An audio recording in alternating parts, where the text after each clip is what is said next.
Om Sahana Bhavatu Sahanau Bhunaktu Sahaviryam Karavavahai Tejasvinavadhitamastu ma vidvishavahai. Om Shanti Shanti Shanti. Om Purnamadav Purnamidam Purnat Purnamudachyate Purnasya Purnamadaya Purnamevavashishyate. Om Shanti Shanti Shanti. Shruti Smriti Purananam Alayam Karunalayam Namami Bhagavat Padam Shankaram Lokashankaram Shankaram Shankaracharyam Keshavam Badarayanam Sutra Bhashya Krutau Vande Bhagavantau Punah Punah Ishvaro Gururatmeri Murti Bheda Vibhagine Vyomavadvyapta Dehaya Dakshinamurtaye Namaha. Shri Harim Paramanandam Upadeshtaramishwaram Vyapakam Sarvalokanam Karanam Tam Namamyaham. Aparokṣānubhūtirvai Prochyate moksha siddhaye Sadbhireva prayatnena Vikshaniya muhurmuhu.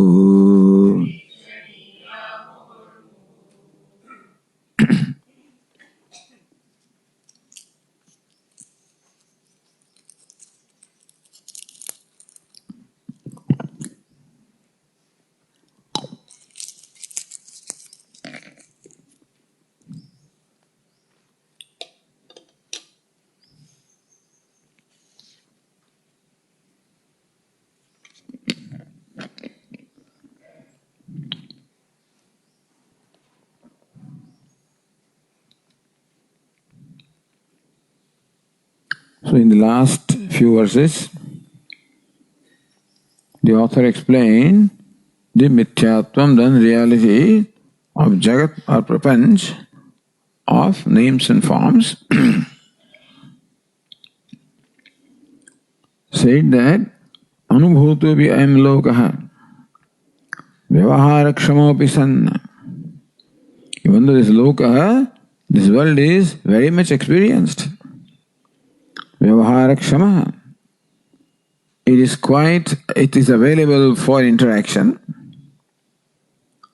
and because it is the objective reality, and therefore each one of us objectively relates to the world,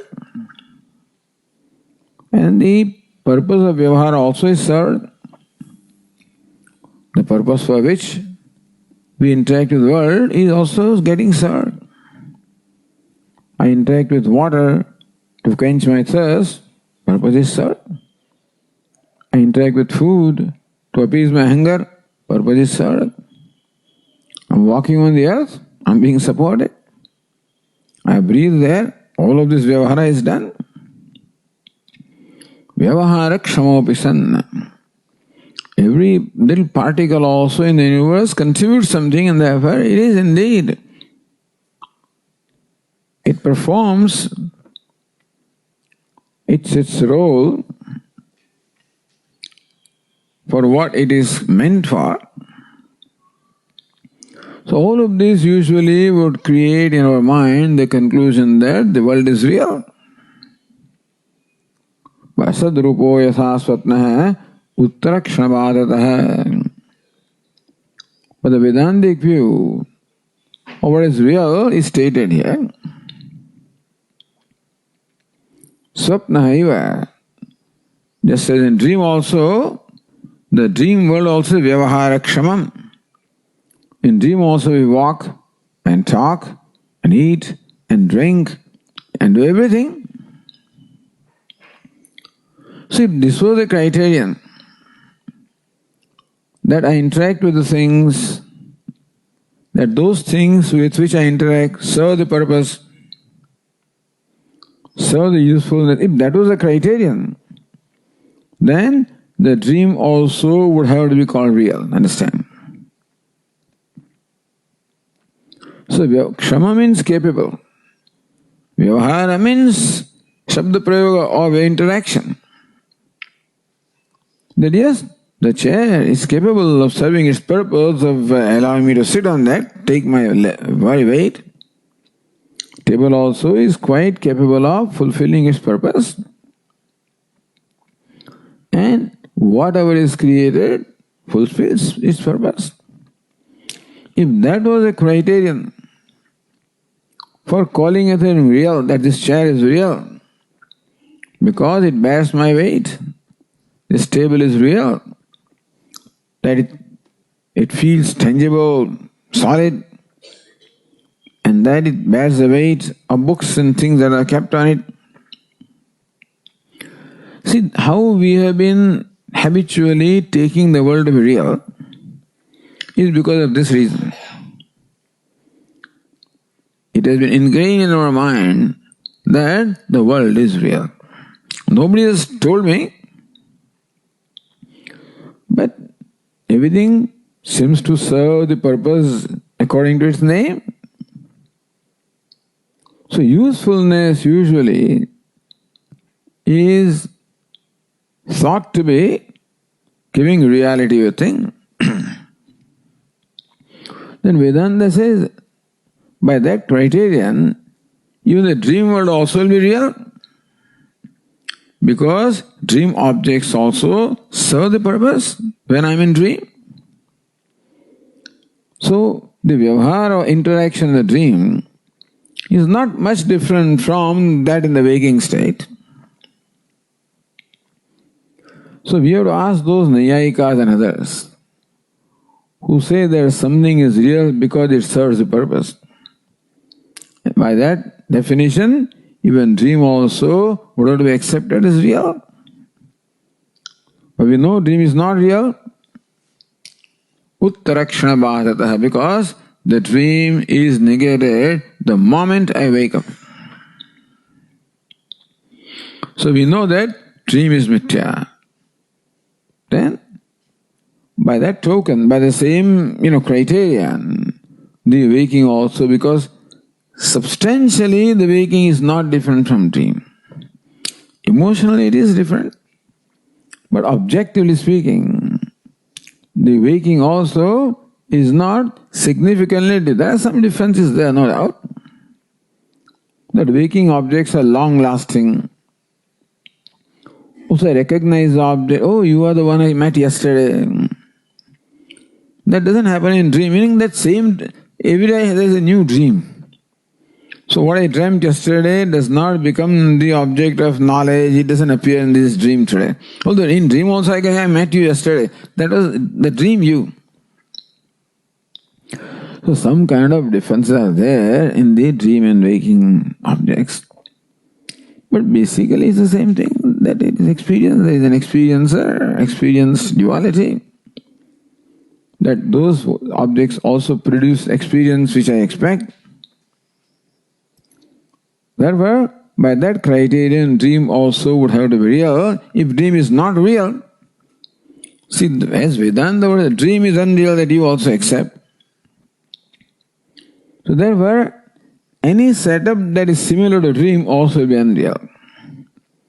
In dream, the setup is subject-object setup. In dream, the objects also serve their purpose.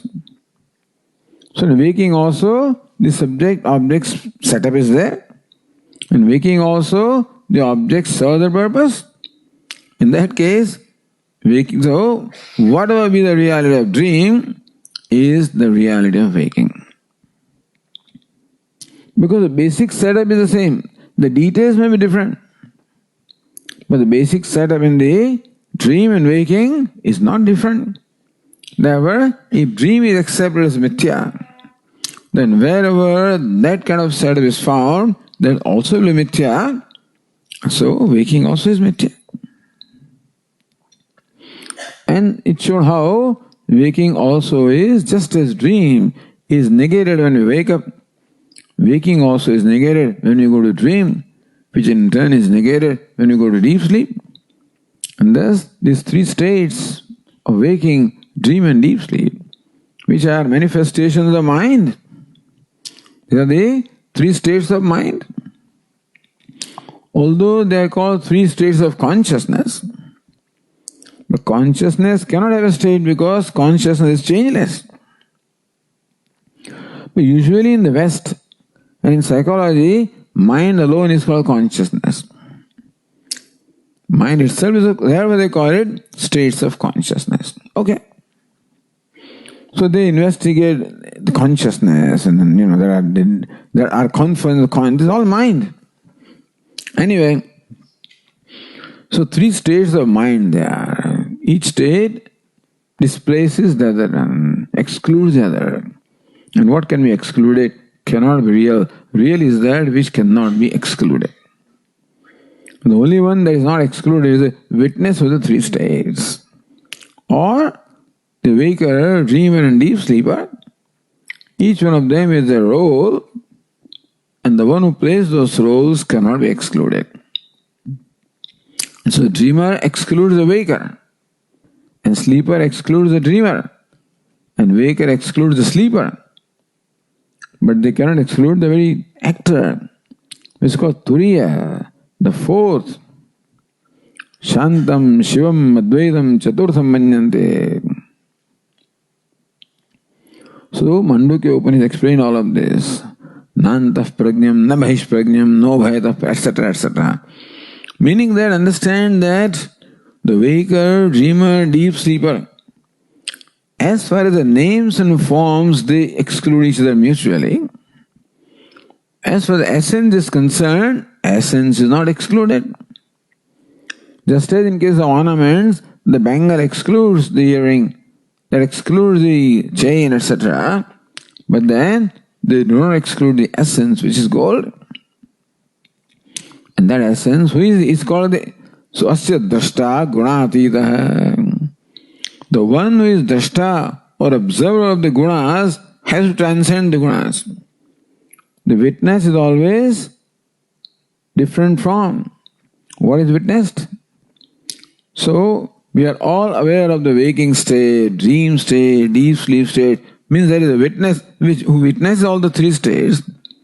He must necessarily be free from the attributes. So that is gunatitaha. Asya drashta gunatitaha. Nityaha. Each state is anitya. Waking comes and goes, dream comes and goes, sleep comes and goes, but the one who witnesses them, one who is aware of them, is nitya. No coming, no going. Like that kuta. Kuta means an anvil. Upon anvil, this goldsmith takes a little piece of gold and makes an ornament and puts it in another one. Ornaments keep on coming and going. How? The anvil remains ever changeless, steady. So also states come and go. The consciousness, even witness also is not the totally appropriate word. We cannot call Atma even witness in the primary sense, but still, the word witness is used quite often to distinguish him from what is witnessed. That's all.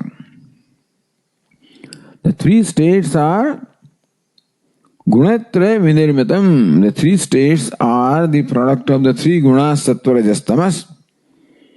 And therefore the Atma is called the witness.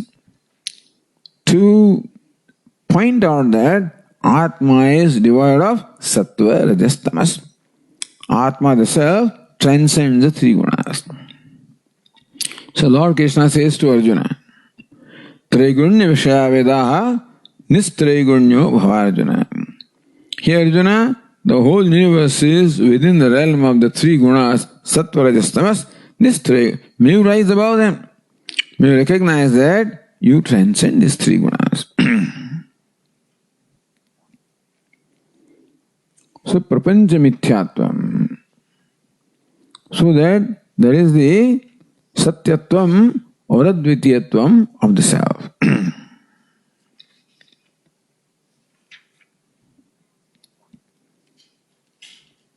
So this Jivatvam, the sense of individuality also is mithya.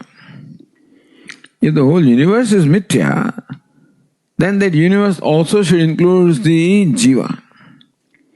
Jiva means I am an individual, I am Jiva, I am mortal, I am ignorant, I am limited. That ignorant, limited, mortal, I alone is called Jiva. In that also that I am is again real. This mortal and ignorant and limited, they all come and go. So I am is Brahman. Upon that superimposed idea of mortal and ignorant and so says, Yadvad Mrudi Ghata Bhranti. Just as what is clay? There is Bhranti or delusion of pot in the clay. Shukto va Rajata Sthitim. Or you see silver in the shell. You know why these examples are given? Because the pot and clay is an example of the Parinami Upadana Karanam. Clay is the cause of the pot, but Parinami, meaning the material cause that undergoes transformation. In case of the shell and the silver, shell also is the cause of silver, but then vivarta, meaning that the shell undergoes no change for the creation of silver. Shell appears as silver. So these two examples of Parinami and Vivarta, both are given all the time. Our primary example is really Vivarta, meaning like the silver that appears in the shell. Like the snake that appears in the rope. Similarly also, the Jiva appears in Brahman. So just as the shell is substratum upon which the idea of silver is superimposed, so the Brahman, Asti Bhati Prem, is substratum of which the idea of Jiva, the individuality, is superimposed. Why? Because of the identification with the body, mind, sense complex, the sense of individuality, that I am mortal, I am ignorant, all of this superimposed. So Prapancha also is mithya and Jiva also is mithya. Understand that wherever there is mithya, Satyam must be there. Mithya cannot exist without Satyam. So pot is mithya, but the Satyam clay must be there because mithya always requires a Satyam adhishthanam. The unreal always requires a real substratum. If there is a delusion of silver, something real must be there. So wherever Brahma is there, delusion is there, mithya is there, unreal is there. There must be real because unreal is that which cannot enjoy independent existence. So something must be there which imparts existence to that. So even though we say Jiva is mithya, nothing is totally mithya. Even this pot also is not mithya totally. As clay, the pot is satyam. As name and form, the pot is mithya. As clay, the pot is satyam. So also, as name and form, Jiva is mithya. So Jiva is like an ornament. Brahman is like gold. Or Jiva is like that silver. Brahman is like that shell. But total Jiva is not mithya. In the substratum of the Jiva, Asti Bhadi is real. That is why the author said, Tadvad Brahmani Jivatvam. So just as the pot in the clay or silver in the shell is mithya, so also the jivatvam, the state of being jiva, the state of being limited is unreal in Brahman. But understand, where jiva is, Brahman must be. Where pot is, clay must be. Where prapancha is, mithya is, Brahman must be. Where jiva mithya is, Brahman must be. That's the reason why to probe into Brahman, take anything. And you can arrive at Brahman as the very substratum of the irreducible substratum.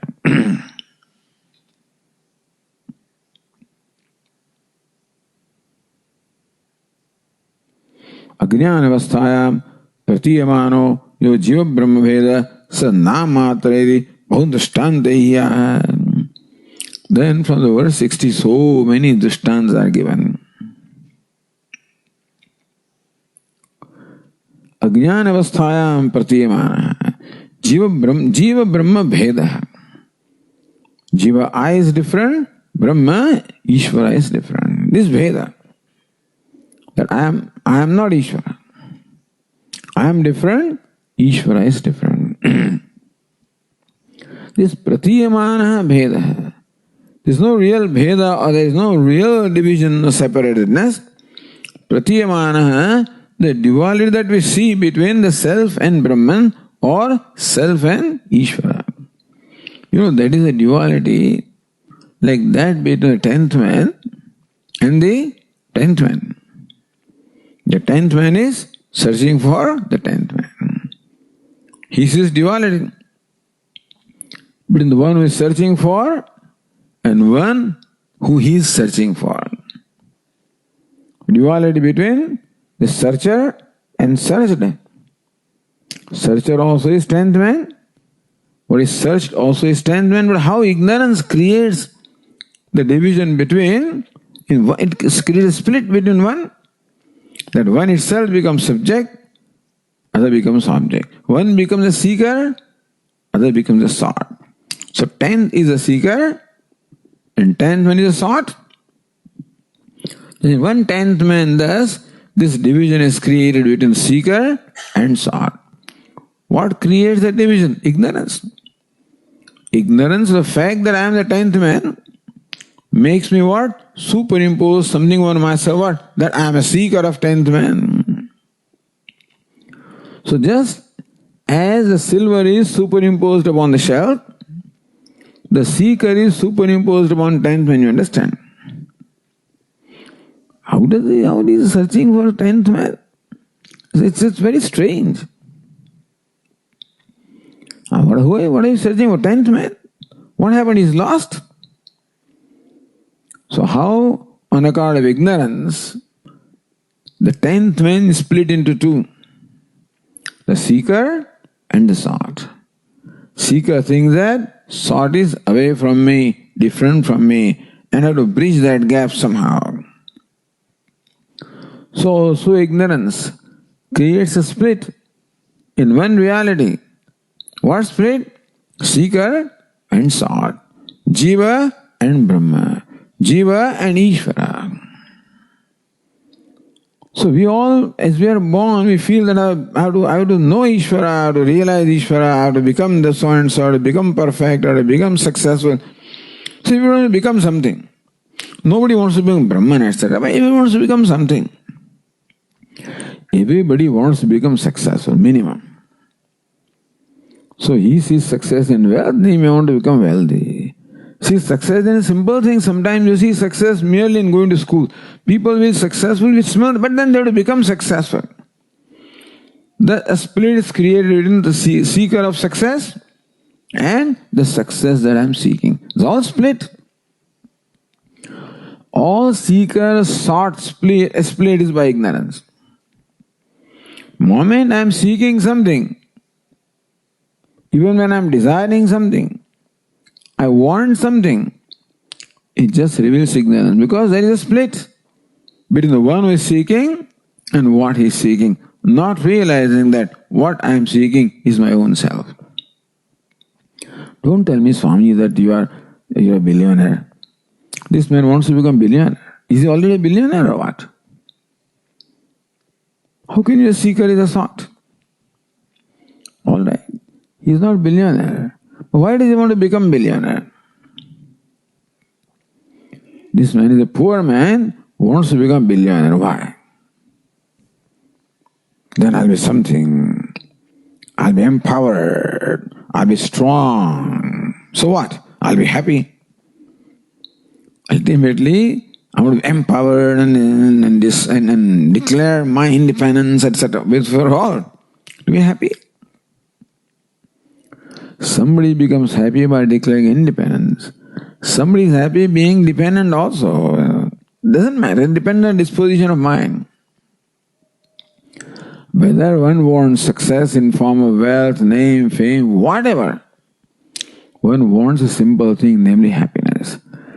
So human being or every living being is a seeker of happiness. Atmanastu kama sarvam priyam bhavati. Whatever becomes dear to me is so because happiness is dear to me. And happiness is dear to me because the self is dear to me. Because happiness happens to be the nature of the self. So in all the seeking, ultimately, what am I seeking? Seeking myself. Not realizing that. So ignorance has created a split between the seeker of happiness and happiness. Both happen to be one. Happiness is the nature of the seeker of happiness. But you can go round and round forever. This 10th man, when will he find 10th man? Never. Even if he continues search next birth or any number of births, he can never find. Because as our Swami says, you cannot solve an illegitimate problem. The legitimate problem you can solve. Illegitimate problem you cannot solve. You can only solve by knowledge. That, hey, 10th man I'm searching for is my own self.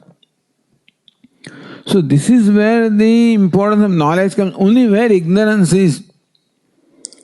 Don't think that I want to go to school and want to be graduate, knowledge will do that. I have to do, so there is some karma to be done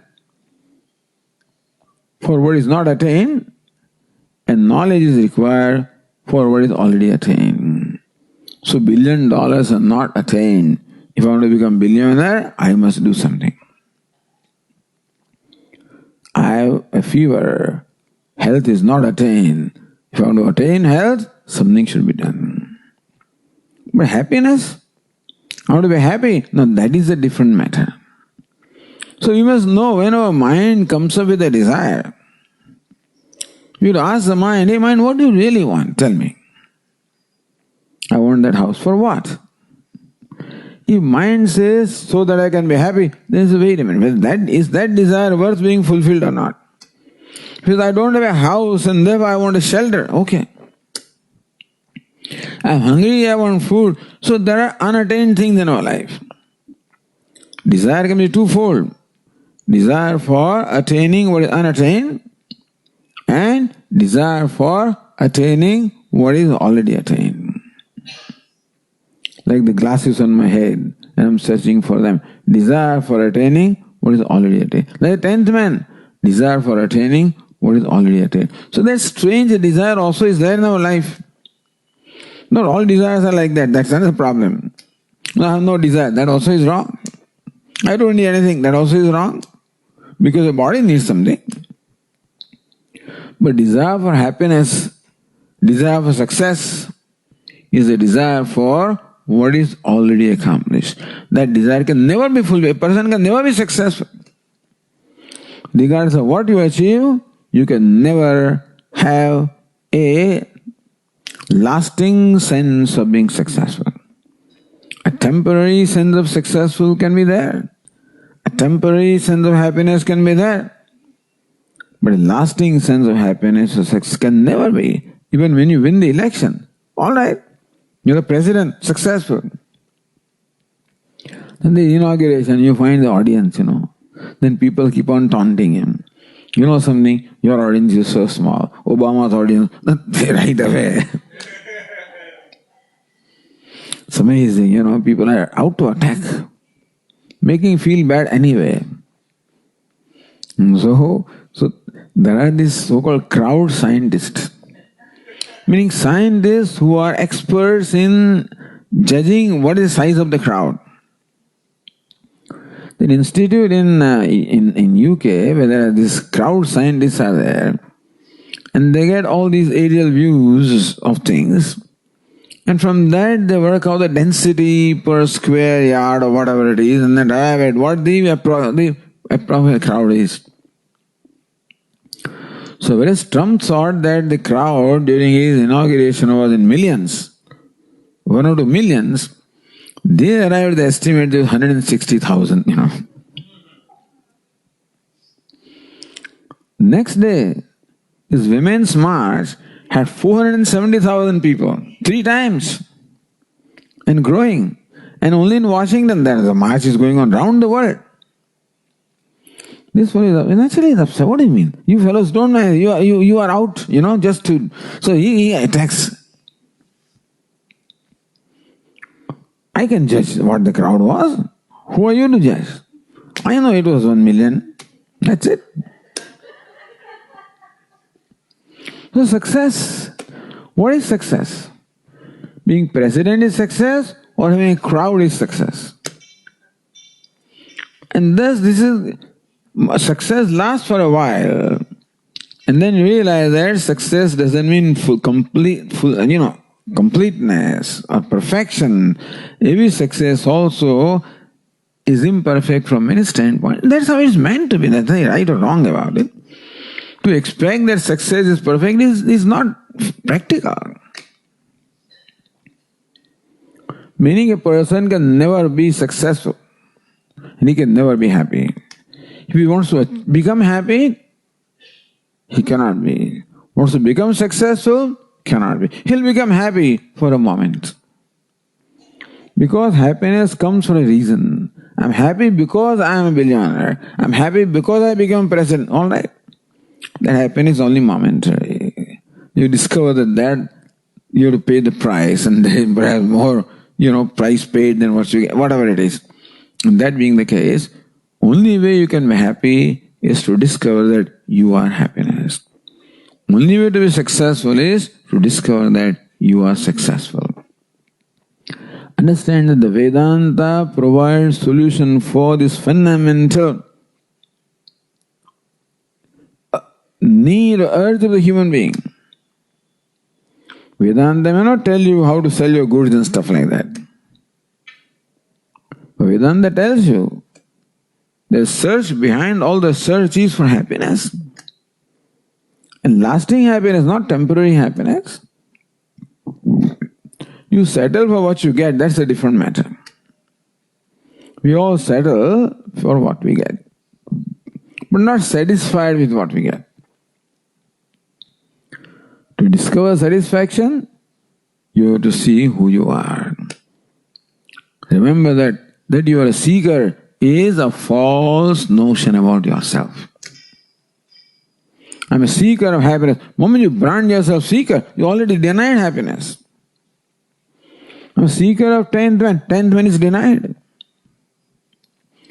Having denied 10th man, how can you ever find it? Have you denied happiness where it is, then you search for everywhere where it is not, You declare, I am a seeker of 10th man, meaning you have denied 10th man where it is, namely yourself, and then you are searching for 10th man everywhere where it is not. How can that search be successful? So I am a seeker of happiness. Means that I already denied happiness where it is, namely myself. And then I am searching for happiness where it is not. How can that search be successful? That quest the human quest can never be successful. It's going round and round. That's what they call Maya. How long will the search last? Forever, if the ignorance doesn't go. So thus, one sees the seeker where there is sought. When to say that, one sees Jiva where there is Brahman, same thing is one sees seeker where there is sought. And therefore Jiva can never become Brahman. Regardless of what Jiva does, he can never become Ishvara, can never become Brahman. लहर ढूंढे नहर को, कपड़ा ढूंढे सूत, जीव ढूंढे ब्रह्म को, तीनों ऊत के ऊत. The wave is searching for water. The cloth is searching for cotton. And similarly, the jiva is searching for Brahman. All of them are equally fools, deluded.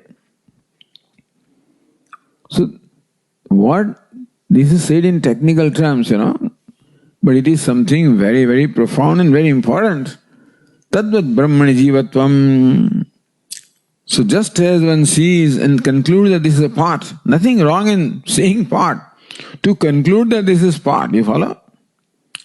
To conclude that this is part alone is not right. It is clay in the form of part, then it's okay. Moment you conclude this is only part, then this becomes different, then they fight with each other. Conflict between these two fellows is for the only reason that arises from the way they perceive themselves. Is not so? This one perceives itself as a part, and this one perceives itself as a plate or whatever you call it. Each one boasts, you can't do what I can do, you can't do what I can, all right. And thus there is conflict. Conflict not because there is reason for conflict, conflict because the way they perceive themselves. Regardless of how you resolve the conflict, it will never go. Conflict resolution is required, of course, that they can live together at least, don't keep fighting every day. But as long as the perception does not change, real duality will not go. The exclusion that I am excluded by this and that will never go. And the sense of being excluded itself is a source of all sorrow. It cannot go. Meaning that problem in our life comes only by knowledge. There is no other, because there is no genuine, there is no legitimate problem. That is why. If sorrow was a legitimate problem, you can solve it. If being successful is a legitimate need, you could fulfill it. Being happy was successful is a legitimate need, you can better fulfill it. Can you imagine what poor human being is trying all of his life? To be successful, to be happy, to have harmony with other people, You can have within limits. Moment you come back to your identity, and this fellow comes to his or her identity, that's the end of it. That the split is already there. And then you make up and you go, okay, you make this person happy, all of this is okay. Meaning that you can have a working arrangement, etc. The real harmony cannot take place unless your perception changes that I am not a man or just a husband or wife or man or woman. I'm conscious and I'm self in this form. I'm not just a part, I'm clay in this form. Then it's fine. I'm not this plate, I'm a clay in this plate. That's all the change that is needed. It's also clay in that form, clay in this form, okay. Form is there, and it has some kind of usefulness as far as the vyavahara is concerned, that this form does perform some role, this one performs another role. When in essence they are one, there is no essential difference. In that case, there is no conflict. The only way conflicts can come to an end is by knowledge of what we are. Jivatvad Brahmani Jivatvam. As long as Jivatvam, or sense of individuality, is superimposed upon Brahman because of ignorance, and all I am doing all whole of my life is what? To promote that individual. My life is what? Promoting my individuality all along. In whatever I do, there is always self-promotion. Even in talking also there is self-promotion, can be. By talking in a certain way and creating an air and creating. So all kinds of things can be done. You can use anything as a tool to promote yourself. And so, it is promoting the jiva, promoting an incomplete fellow. Regardless of what he does, he can never become complete. Meaning all the methods that we are constantly employing are all born of ignorance, doomed to fail, and creating only disappointment and nothing else. Ultimately, every effort will bring about disappointment. There is no such thing as success. Even though temporarily you can describe something as success, when you really examine what it is, you find that it was hollow stuff.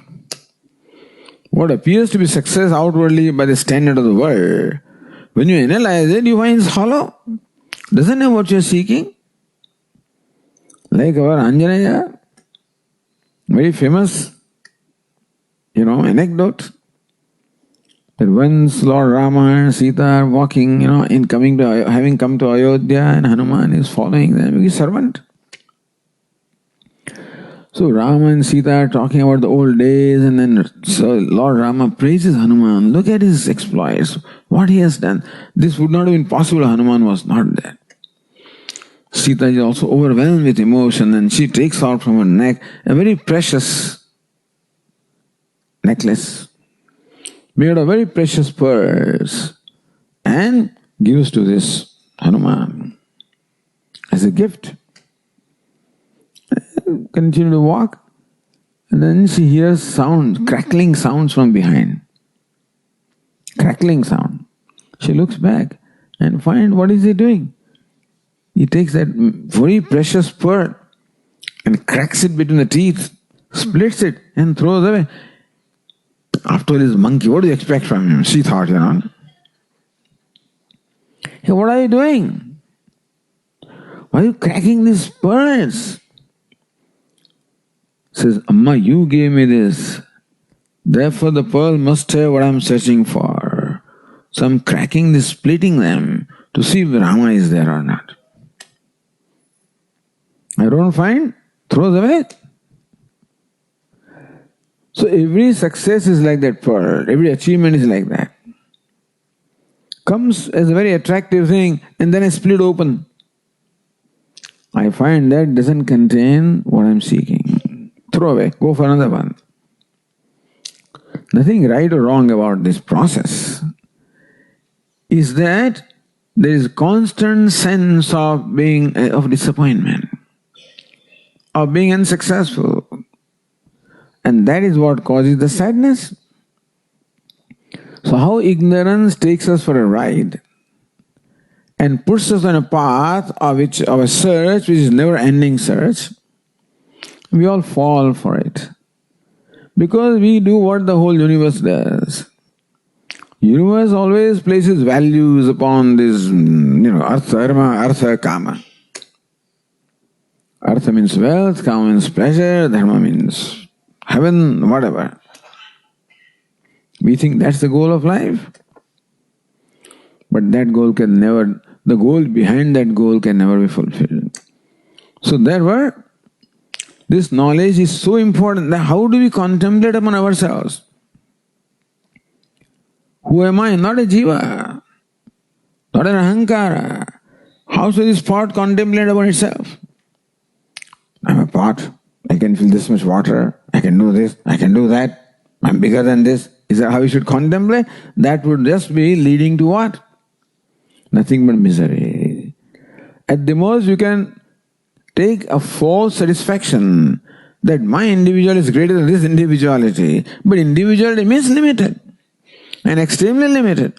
As the Swami used to say, what's the distance between 1 and infinity, 100 and infinity, and 1,000 and infinity, and million and infinity, and billion and infinity? Infinity. Even if you are billion, then also as far away from infinity as you are when you are one. So merely becoming 100, 1,000, million, billion, trillion, whatever it is, not going to make you infinite. You cannot become infinite. So the whole process of becoming that is in the human life. Becoming something, becoming bigger than what I am, becoming, drawing more attention. how the whole world is thriving on this. All kinds of dresses, these are all the... So you can see those functions and nothing but all the showrooms, are there.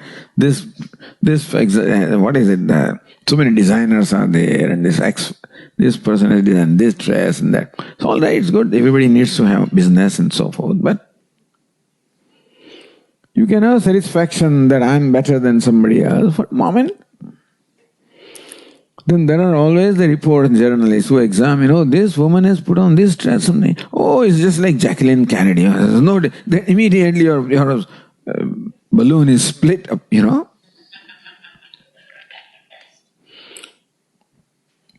Anyway, the point is, this is life. How shallow this is. It is not with anybody that we are talking. We are all part of it. This is just because it is so there out in the world, but we are no different from them. It's easy to sit here and criticize and ridicule other people thinking that we are holier than thou. Nothing like that. As long as I brand myself as a seeker, I already condemn myself because I already denied this thought by branding myself a seeker. By branding itself as a pot, it denied the clay. Branding myself as jiva, as though, not really, as though denied Brahman. And so in so many verses written that, hey, you are Brahman, you are Brahman, you are Brahman, you are Brahman, contemplate that way.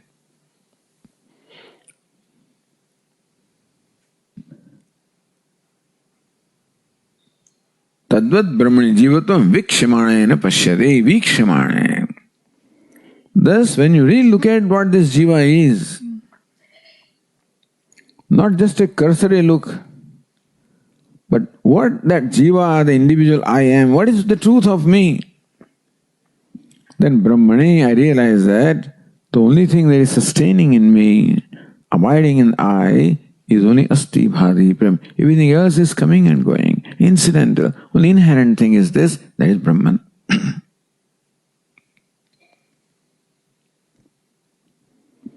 Yathai mrudi ghato nama kanake kundalabhida. Just as this entity thinks that I am a pot, which is what? The name of clay. The clay assumes a name called pot. Kanake kundalabhida. And this one thinks that I am kundalam. So what is gold thinks that I am earring. The pot thinks that I am clay thinks that I am pot. Shuktavira is vakyadehi. The shell thinks that I am silver. Jiva shabdastatha pare brahmani. So param brahma thinks that I am jiva. Same thing. So who is samsari? Who is suffering? Jiva is suffering, but who is jiva? So ultimately, who is suffering? Brahman is suffering. So that is people, they shudder at this. Don't tell me this. How can Brahman suffer? So then they find out some other way of justifying suffering. When Vedanta says Brahman is suffering, when his suffering is wrong, is mithya. You follow? Brahman cannot suffer. And still one who thinks that I am limited is Brahman, unfortunately. So one who can never suffer is suffering nevertheless. But then they want to somehow justify that no, you are not Brahman. Brahman cannot suffer, so one who is suffering is not Brahman. You are different, you are Jiva. That means you are justifying suffering. When Vedanta says Brahman is suffering, that means suffering is only mithya. Brahman and suffering cannot go together. How can they go? We don't say they go together, but they think they go together. Brahman thinks. How can Brahman think? I don't know. Ignorance. Brahman is ignorance. Brahman is everything. That's all there is. If there was somebody other than that to suffer, then we can assign suffering to somebody. There is only one conscious entity, Brahman. Success also is a failure. Whatever it is Brahman. That being the case, so Yathaya vayomni nilatvam yatha niram marusthale purusatatha vishvam chidatmani. Just as what is in fact hollow space, one looks at it is like the... So space also looks like what? Nila kataha. So it looks like the frying pan of Indra, you know. The space has this kind of a shape. Kataha means a frying pan, you know. So people imagine, this is because Indra is in Lord of Heaven, the frying pan of Indra. So people imagine that kind of shape in what? Even in space. Or color in space. Tadvat Vishwam Chidatmani. Similarly also, people imagine Vishwa or the universe in what really is Chidatma or consciousness. And then, so we are now on the verse 62, same thing is told in million examples. But just as I said, Mithyatva Vasana Dardhyaya. For Dhrita, for creating a firm Vasana that the Jagat is Mithya. Because right now there is a strong Vasana that Jagat is real. That Jiva is real. That duality is real. That limitedness is real. That suffering is real. The seeking is real. So we first of all brand limitedness as real, brand the seeking as real and justify seeking. So Vedanta is not against activity. Vedanta is not against any vyavahara, nothing. Only Vedanta only is not against anything. Ignorance, all you can't be against, is there. Vedanta only wants us to understand which part is played by ignorance. Which part? By creating a complex in me that I am a seeker. So what I do is nothing wrong, right or wrong about it. What prompts me to do, that is where something wrong is there, meaning my perception of myself, that is where the problem is. And then you can do whatever you want to do. But change that perception, that's all there is. Then do what you want, you lie down, sleep, eat, drink or not, whatever. Important is change the perception about yourself. The basic problem is the false perception about oneself. So verse 62 gives example. Yathaiva shunye vaitalaha gandharvanam puram yatha yatha akashe dvichandratvam tadvasatye jagat sthite. See, reason also why the author gives so many examples is because we will find these examples used in the text elsewhere. So now if you want to study other texts, Vedantic texts, then one or the other examples will be used there. So somebody uses this Thanu and Purusha, this post and the ghost. Somebody the shell and silver. Somebody the space and color. So all these examples are used by the teachers in some place or the other. So once you become familiar with this, you become familiar with all the texts because these cover all range of examples. So you must have culled from everywhere. Wherever different examples are used, as though all of them are culled here. To make us familiar. So that you don't feel little unfamiliar when you go to another text. These examples are not generally found in Upanishads. They are all found in this kind of text, the treatises. So somebody, the Vaitala, that also is an example used. What is Vaitala? Shunye nirjanaya deshe Vaitala akasmat avasmanubhūti vishesha Vaitala. Shunye nirjanaya deshe, as I said yesterday, this fellow, young man, went to the nearby city to watch a movie, a late night show. And sometimes movies also show ghosts and stuff like that. And that kind of movie, he's coming back alone, little scared and thinking of the ghosts. All of a sudden, ghost appears before him.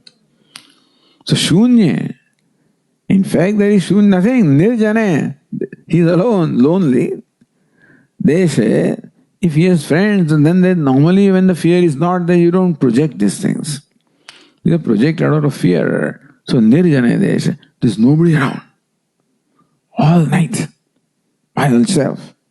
all of a sudden you see a ghost. So, akasmat Aparokṣānubhūti. All of a sudden something appears before you, that's called Vaitala.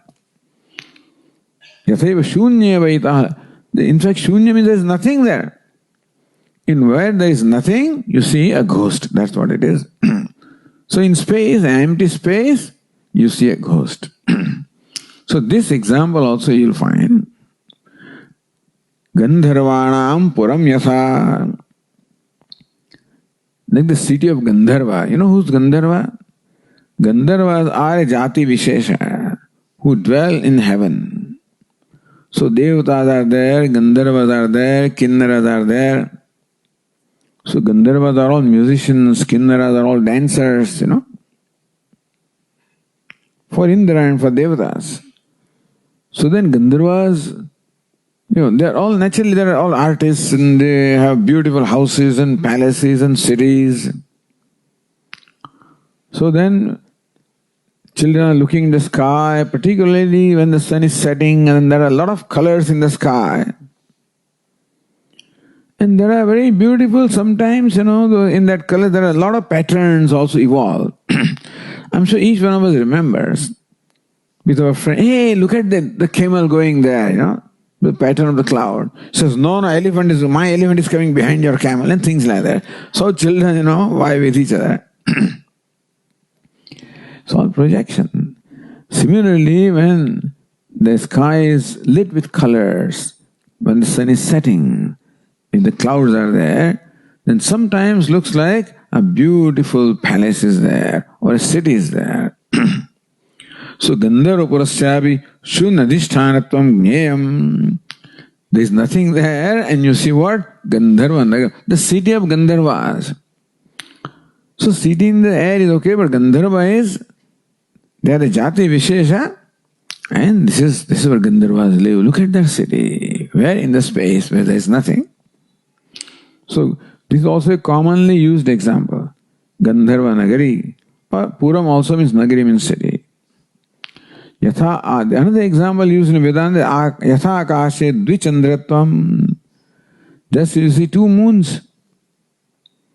If I take out my glass, I'll see many moons. That is because the focal length of the eyes, as you grow old, the focal length changes. Therefore, what is one, you see two. When cataract comes, also these things happen.